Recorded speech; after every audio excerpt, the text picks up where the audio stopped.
কি যে এক যন্ত্রণার মধ্যে পড়ছে জানেন আপুরা, মানে বেলাটা এত বেশি ছোট হয়ে গিয়েছে কেন জানি না, কোনো কাজ করেই একদম বেলার সাথে পেরে উঠতেছি না। তারপরেও কি আর করা, আমরা গৃহিণী আপুরা বেলার থেকেও বেশি জোরে আমাদের দৌড়াতে হয়। আসসালামু আলাইকুম, কেমন আছেন সবাই? আলহামদুলিল্লাহ, আমরা তো ভালো আছি। তো এই যে দুপুরে রান্নার জন্য আমি সিম বের করে নিয়েছি, সিমগুলো একটু কেটে নিচ্ছিলাম ভাজি করার জন্য। আর এবছরে প্রথম আমি হচ্ছে আজকে সিমটা খাবো। আর সিমটা আমার অনেক বেশি পছন্দ, সিম ভাজিটা। তো সিম আমি কেটে আর কি নিলাম, আর যে ময়লাগুলো ছিল সেগুলো এখন পরিষ্কার করে নিব।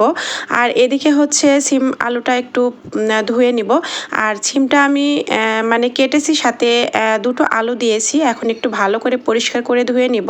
এদিকে আমি হচ্ছে কড়াই দিয়েছি চুলার উপরে, পেঁয়াজ আর মরিচ একটু রসুন কুচি করে দিয়েছি। তো এখন আমি সিম ভাজিটা বসিয়ে দিব। পাশের চুলায় কিন্তু আমি ভাত বসিয়ে দিয়েছি অলরেডি।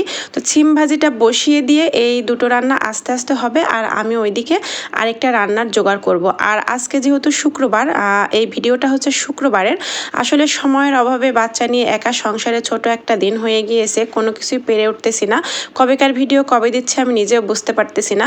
তো ওইদিকে আমি গরুর মাংস কেটে নিয়েছি, সুন্দর করে ধুয়ে পরিষ্কার করে নিয়ে এখন আমি গরুর মাংস হচ্ছে সব মশলা একে একে দিব। আদা রসুন বাটা দিলাম, জিরে বাটা দিলাম, এখানে দেব হচ্ছে হলুদ, লবণ, মরিচ গুঁড়া, আর কি মাংস রান্না করতে নর্মালি যা যা লাগে সব কিছুই আমি একে একে দিয়ে নিব।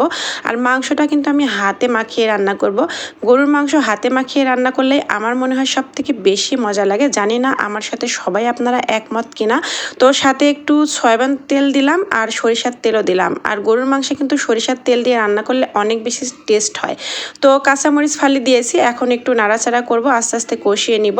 এদিকে সিম ভাজিটা প্রায় হয়ে এসেছে, আর একটু টানিয়ে ভাজা ভাজা করে নিব। আর এদিকে হচ্ছে আমি চুলাটা একটু মুছে নিচ্ছিলাম। চুলার আশেপাশটা যদি রান্না করতে করতে অপরিষ্কার হয় একদম ভালো লাগে না।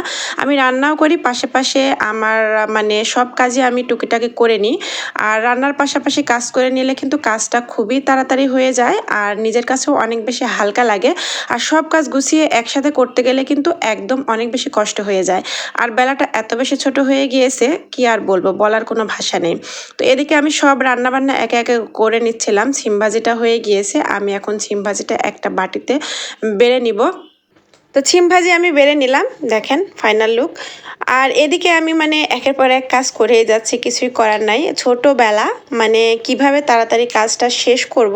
অলরেডি আমার রান্না বান্না করে কাজকর্ম শেষ করে আর কি উঠতে উঠতে প্রায় 2:30 পার হয়ে যাবে।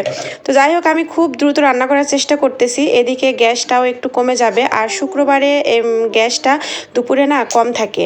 এমনিতেই শীতকালে না দুপুরবেলা মানে 11টার পর থেকে গ্যাসটা কমতে শুরু করে, তো রান্নাবান্না অনেক কষ্ট হয়ে যায়। তো গরুর মাংস ভালো করে কষিয়ে নিয়ে আমি পরিমাণ মতো ঝোলের পানি দিয়ে দিয়েছি, পরে কিন্তু রসুন দিয়েছিলাম 4 পিস।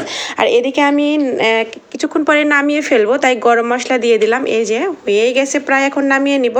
অনেক সময় আমি কিন্তু অফ ক্যামেরায় ছিলাম, তো অফ ক্যামেরায় থাকার পরে এখন প্রায় 3:30 না 3টের মতো বাজে, এরকমই হবে। তো আমরা খাবার খেতে বসেছি।